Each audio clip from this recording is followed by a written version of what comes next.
August crisis తర్వాత NT Ramarao గారు party పెట్టిన తర్వాత 83లో మేము గెలిచాం. అప్పుడు 200 సీట్లు వచ్చాయి. కొత్తగా పార్టీ పెడతానే ఎన్నికలకు వెళ్ళి 9 నెలలు అధికారంలోకి వస్తే 200 సీట్లు వచ్చాయి.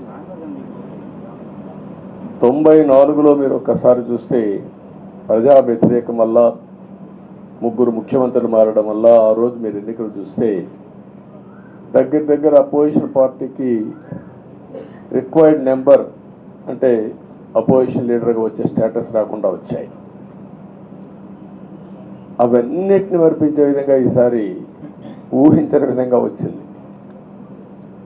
అంటే దానికి కారణాలు నేను ఎక్కువ చెప్పక్కర్లేదు, అనుభవించిన ప్రజలకి అర్థమవుతుంది. ఎప్పుడైనా సరే ప్రజాస్వామ్యంలో ప్రాథమిక హక్కు మాట్లాడే స్వేచ్ఛ. ఆ స్వేచ్ఛనే కోల్పోవాల్సి వచ్చింది. అదే కాదు, బ్రతికే స్వేచ్ఛ, ఆస్తులు పెట్టుకునే స్వేచ్ఛ, ఇవన్నీ కోల్పోయే పరిస్థితి వచ్చింది. అందుకే మీరు చూస్తే మొన్న ఎలక్షన్లో సరే ఏ విధంగా మేమందరం కలిసాం అవన్నీ మాకంటే ముందు మీకే తెలుసు. కలిసినప్పుడు ఎవ్రీ ఈవెంట్ ఇవి వేదిక నుంచే ప్రారంభించాం. అక్కడి నుంచి ముందుకెళ్ళాం. ఆ రోజు చెప్పాం, ఈరోజు ఒకటి చెప్తున్నాం.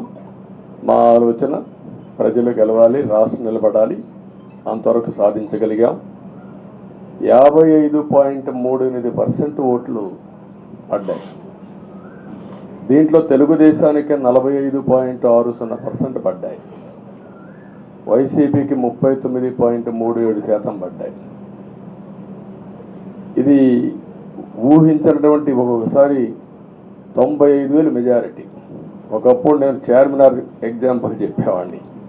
చార్మినార్ అంటే అక్కడ ఎంఐఎం కంచుకోట, అక్కడ ఎప్పుడు ఎక్కువ ఓట్లు వచ్చేటివి. ఆ తర్వాత కుప్పం, సిద్దిపేట పోటీ పడేటి రెండో స్థానానికి. అప్పుడు కూడా 70,000, 80,000, 50,000 కాడ ఆగిపోయేవాళ్ళం. ఈసారి 95,000, 94,000, మళ్ళా 92,000, 91,000. మంగళగిరి లాంటి కాన్స్టిట్యున్సీలు 91,000 మెజారిటీ. ఏ విధంగా అభివర్ణించాలో నాకైతే అర్థం కాదనమాట. అంత ఇదేండిపోయినాయి. ఇవన్నీ చూసిన తర్వాత ప్రజలు ఇచ్చిన తీర్పు మీరు చూస్తే అహంకారం, నియంతృత్వం, విచ్చలవిడితనం, ఏదంటే అది చేస్తాననుకుంటే ప్రజలు క్షమించే పరిస్థితులు లేరు. అదే ఈరోజు నిరూపించే పరిస్థితికి వచ్చారు.